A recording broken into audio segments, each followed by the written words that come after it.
विष्णु सहस्त्र नाम स्वामी वासुदेवानंद जी सरस्वती इनकी अमृतमय वाणी द्वारा सरल हिंदी भाषा अर्थ सहित प्रवचन क्रमांक 47।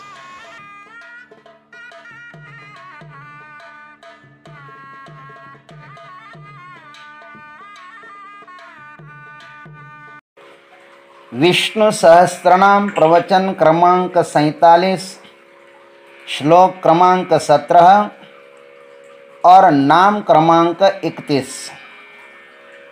ओम त्र्यंबकं यजामहे सुगंधिं पुष्टिवर्धनम् उर्वारुकमिव बन्धनान् मृत्युर्मुक्षीयमामृतात् चिन्मयं व्यापि यत्सर्वं त्रैलोक्यं सचराचरं तत्पदं दर्शितं येन तस्मै श्रीगुरवे नमः।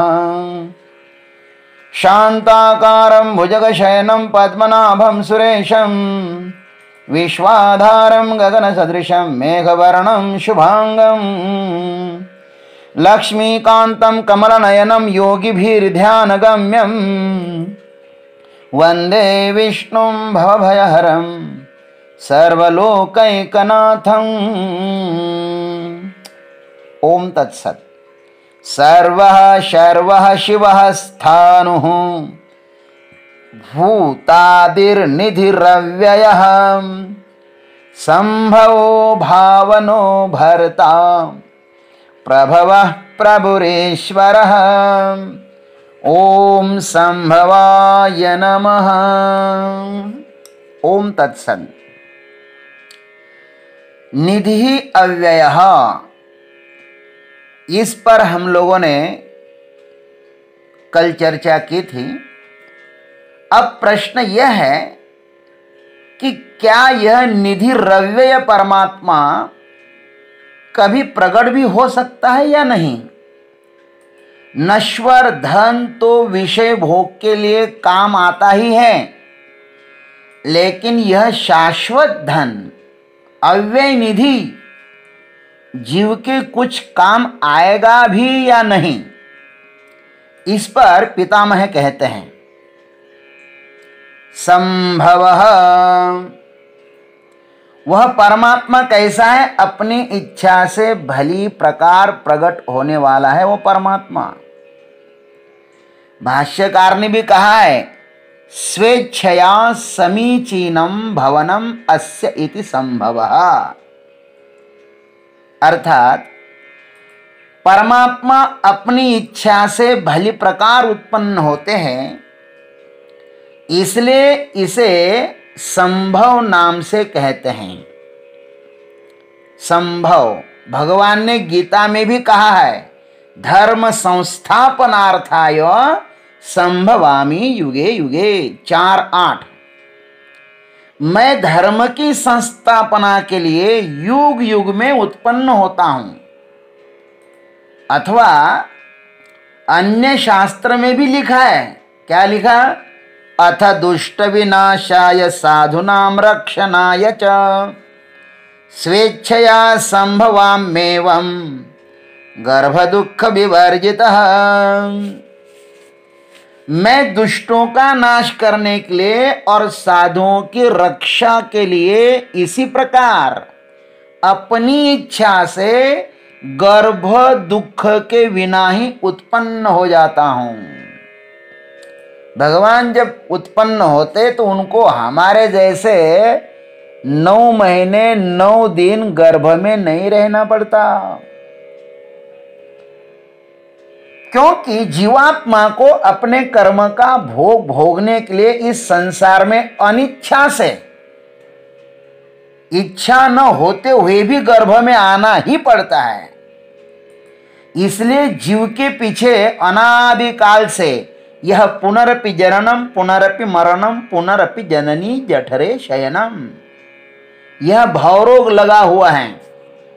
अतः जीव के जन्म का कारण कर्म है। उसके कर्म के अनुसार उसे किसी भी शरीर का स्वरूप प्राप्त होता है। और उस शरीर का प्रयोजन है केवल और केवल सुख दुख का भोग। जीव के शरीर का एकमात्र प्रयोजन सुख दुख को भोगना ही है। किसी ने कहा भी है कि ये चार दुख अपने आप ही आते हैं। कौन कौन से? जन्म दुखम, जरा दुखम, जाया दुखम, पुनः पुनः, अंतकालम महादुखम, तस्मात् जागृहि जागृहि। जन्म का दुख, बुढ़ापा का दुख, पत्नी का दुख और मौत का दुख। अज्ञानी जीवों को ये दुख आते ही हैं। जीव स्वयं के प्रति सोया हुआ है ना, इसलिए उसे दुख के सागर में डूबना पड़ता है। परमात्मा को जाने बिना इस दुख का अंत होता ही नहीं, ऐसा श्रुति माता ने स्पष्ट कहा है। यदा चर्मवदाकाशं व्यष्टयिष्यन्ति मानवाः तदा देवमविज्ञाय दुःखस्यान्तो भविष्यति।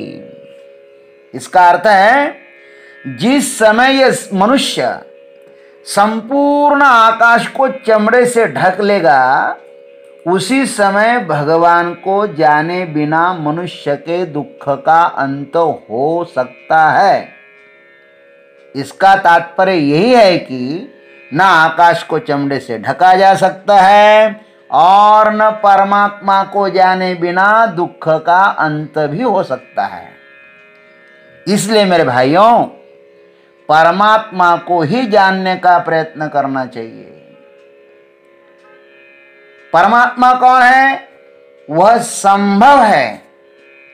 परमात्मा स्वयं ही प्रकट होता है।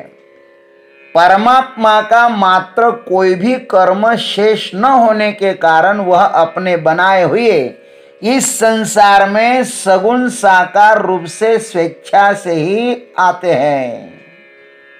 वह इस संसार में आने के लिए सर्वतंत्र स्वतंत्र है, इसलिए इसे संभव कहते हैं। भगवान का शरीर मनुष्य के शरीर जैसा पांच भौतिक नहीं होता है, वह तो चिदानंदमय होता है। वाल्मीकि ऋषि ने कहा है, चिदानंदमय देह तुम्हारी, विगत विकार जान अधिकारी। हे परमात्मा, आपका जो देह है ना, वह सच्चिदानंदमय है,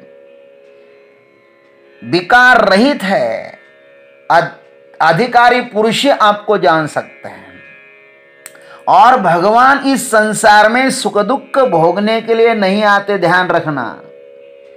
इनके अनेकों संतों ने कहा है, इनके आने का प्रयोजन क्या होता है, इसे भी वाल्मीकि ऋषि ने कहा है। नर तनु धरेउ संत सुर काजा, कहु करहु जस प्राकृत राजा। नर तनु धरेहु संत सुर काजा। हे प्रभु, आपने नर तनु धारण किया है ना, किस लिए? संत सुर काजा, संत और देवताओं के कार्य के लिए। और कहु करहु जैसे प्राकृत राजा, और आप ऐसा आचरण कर रहे हो जैसे कोई साधारण व्यक्ति आचरण कर रहा है। गीता जी में भी कहा है, परित्राणाय साधूनाम विनाशाय च दुष्कृताम। जीव में और परमात्मा में इतना ही अंतर है कि जीव को अपने आने का प्रयोजन पता नहीं है, अतः सुख दुख भोगता है, और परमात्मा को अपने आने का प्रयोजन पता है, इसलिए वह सदैव आनंद में ही रहता है।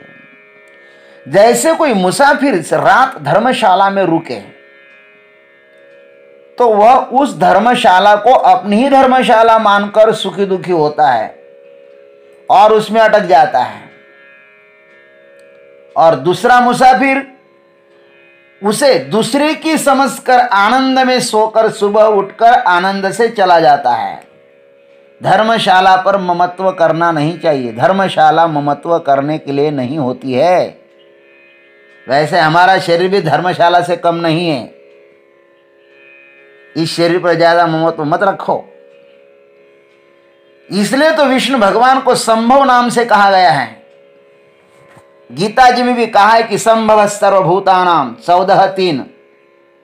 हम भी इस संसार को धर्मशाला से ज्यादा मूल्य न देकर भगवान ने दिए हुए इस मनुष्य देह से संभव परमात्मा का दिन रात भजन करें। ये धर्मशाला है महाराज। वस्ती कर वस्ती आला पहाटे उठून या गेला, तैसे असावे संसारी जो वरी का प्राक्तनाची दोरी। पक्षी अंगणी उतरती ते काय गुंतून या राहती, तैसे असावे संसारी जो वरी प्राक्तनाची दोरी। और इसी में ही हमारा कल्याण है।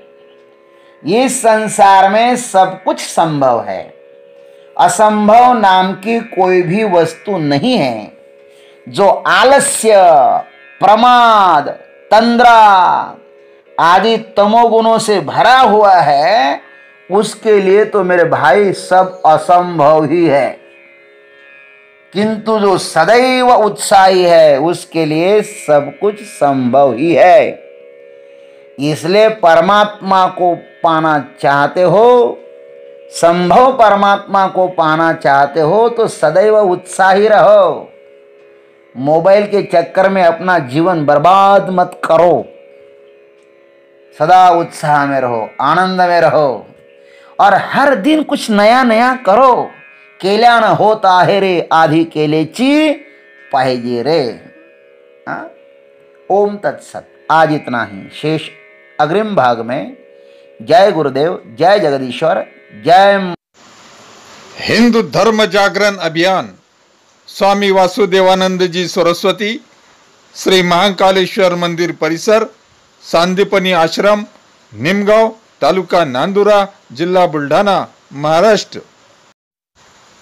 नम्र निवेदन, देवियों एवं सज्जनों, स्वामी वासुदेवानंद जी सरस्वती इनके अमृतमय वाणी द्वारा श्री विष्णु सहस्त्र नाम का अगला भाग के लिए प्रतीक्षा कीजिए। हरि ओम।